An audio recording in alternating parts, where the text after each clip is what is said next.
Hey everybody, my name is Ernest, aka Ernesto. I'm from Germany. This is my Southside story.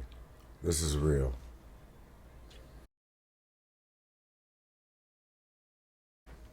My name is Ernest, and this is my Southside story. This is my California story. Let me tell you how it went. It's kind of wild. I came to this country, shit. I was 15, 16. Man, young man, no social media, no nothing. Didn't know what a Crip or Blood was. Know what an essay was. Didn't know what a South Sider was. Didn't know what a North Sider was. We learned it kind of different. You know, when I popped up out here, everything was new. Shit. I moved to, Alameda and Firestone. Florencia. By the F-13s. Them vatos out there. They sent me to Jordan High.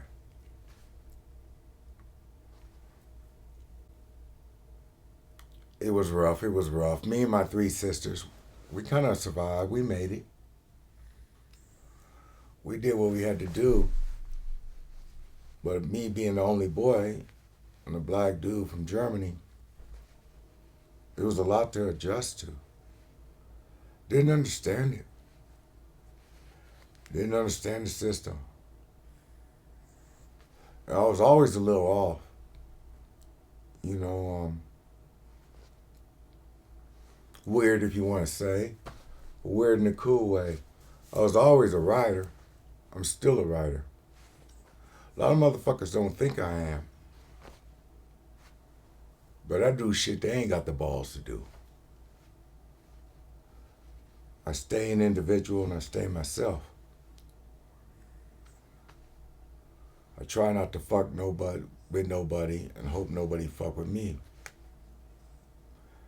I had a few hell of a fights. I beat the shit out of a couple of niggas. Niggas meaning ignorant motherfuckers, any race. And I got my ass whooped by a gang of motherfuckers who just had a little bit more ability than me. Anyways, growing up through that system, we moved to Crenshaw and Slauson. I was cool there, hanging out with them 6-0s. Much love to them over hills. All the neighborhoods, them 40s. Everything was cool. Met a gang of broads. Made a few babies. Did it like that. You know, that's what the thing to do back then, you know? You gotta think about it. You know, 93, 91, 92, it was popping. It was handling. I mean, motherfuckers was coming out with polka dot shirts and shit. Looking weird and shit. I was looking pretty weird. I was working. What was I rocking? I was rocking fucking well, obviously the 501s. But we're not even gonna get into the goddamn we're not even gonna get into the Gumby haircuts and Jerry curls and well, back then it became S curls. You know, in Germany we never saw that shit. So I didn't know what the hell. And then the English was so different. You know, trying to dissect what American society was talking back then was so different for me. Because I spoke English, but I didn't speak Ebonics. Back then, we didn't even know the word ebonics. And I didn't speak slang. I was never that hard dude. So when all the cats would leave me with the girls, because I was that little softy, that cool dude, I learned a woman's ways. That's a whole nother story. Back to what I was saying, I started carrying revolvers, like, just trying to be down with something. And a lot of regrets, by the way. A lot of mistakes. A lot of what if I was thinking. But sometimes in life, shit, it happens to where you don't think and you don't make judgment on what you do because in reality, you do not know what you do. So that being said, I went off in some kind of crazy way and I was banging all kinds of broads. I had a great job. Going to college, doing a whole lot of things that I was supposed to do. But at the same time, living that LA life back then, the Watts riots had just happened. Well, we'll call them the Watts riots, but it was actually the King riots, where they just looted and burned down half the city. I was making about $80,000 a year. $20,000 to $25,000 of that was bonuses. Grocery manager for a known grocery store. I was fucking the prom queen. Shit, and a whole lot of other. And the funny thing is, when I think about it, I was rolling the coolest whip. I was banging on niggas and didn't even bang, but I was riding.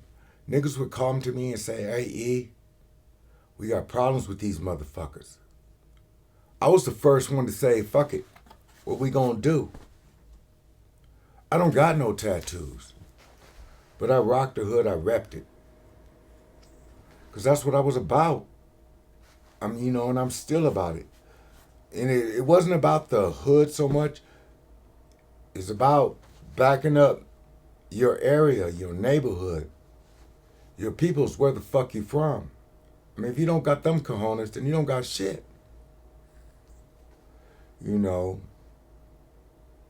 I'm like, if backing up anything in life means it doesn't mean nothing to you, then why the fuck do it?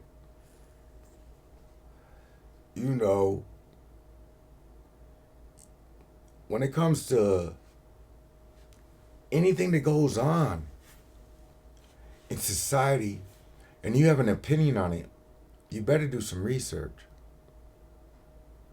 Just like individuals. Don't hate a motherfucker if you don't know a motherfucker. Don't diss a city when you ain't ever been to that city.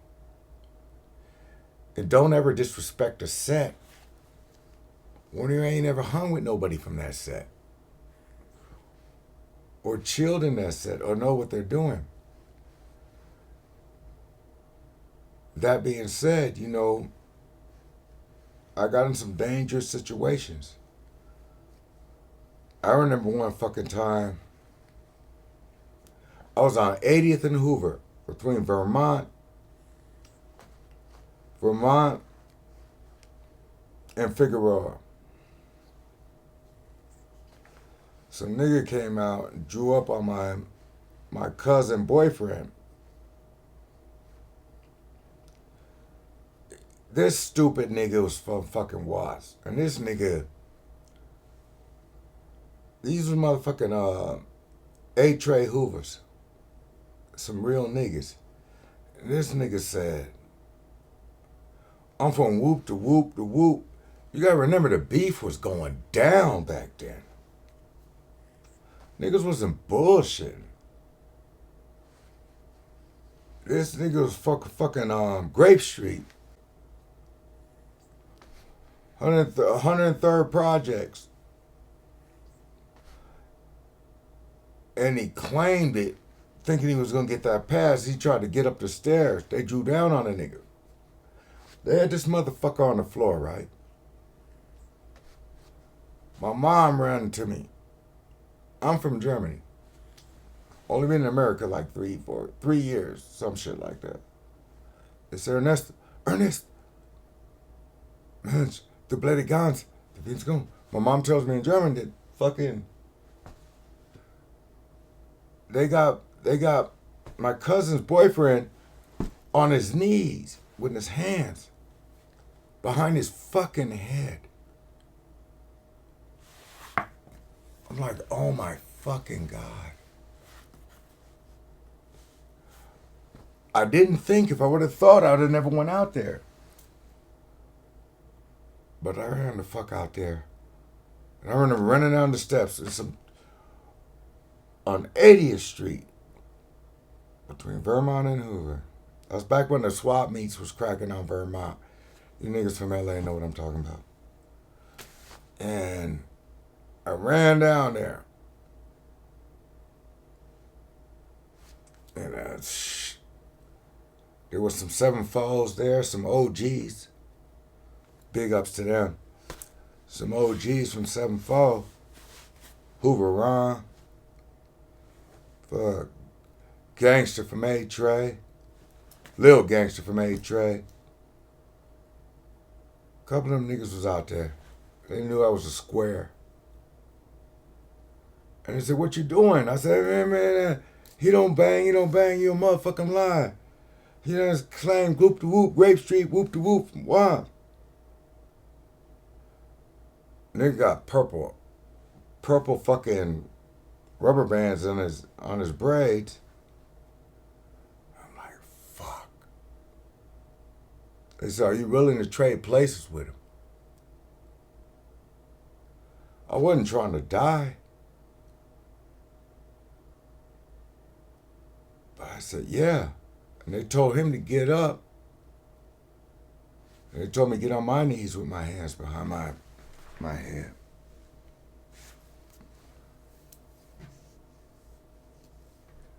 I was 18 years old.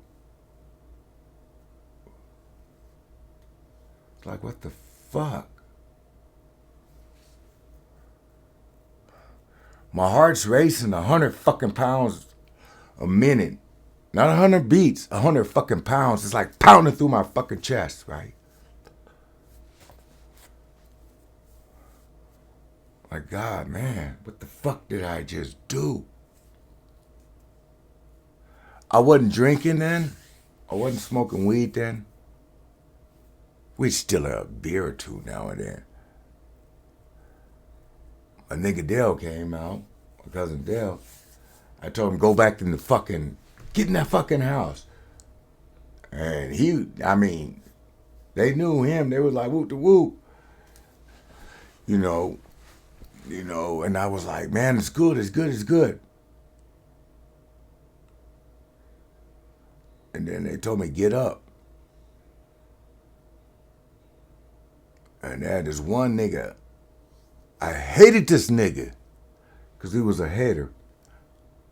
He said, hold your jaw up. That bitch ass nigga punched me. Bam! On God. This nigga was like 23, 24. I could whoop his ass any day. I had to fake that and just take that punch. I did the little fake stumble. But it hurt. He hit me hard than a motherfucker. And the anger in me, that anger in me,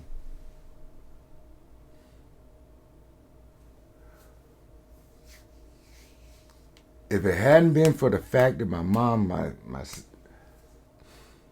they'd had to kill me. And there was no disrespect to his set. It was, nigga, you took advantage of a situation when you knew I couldn't take advantage of.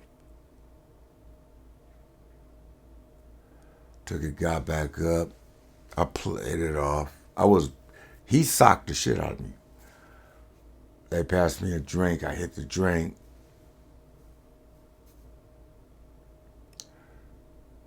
This little nigga, my girlfriend's boyfriend, it was a hardcore banger, grew up in, said nothing but, Art E, I'll talk to you later. Not even a motherfucking thank you. I was on that shit like, you busted ass motherfucker. You know, but from then I learned that rules are different. And it's not always fair.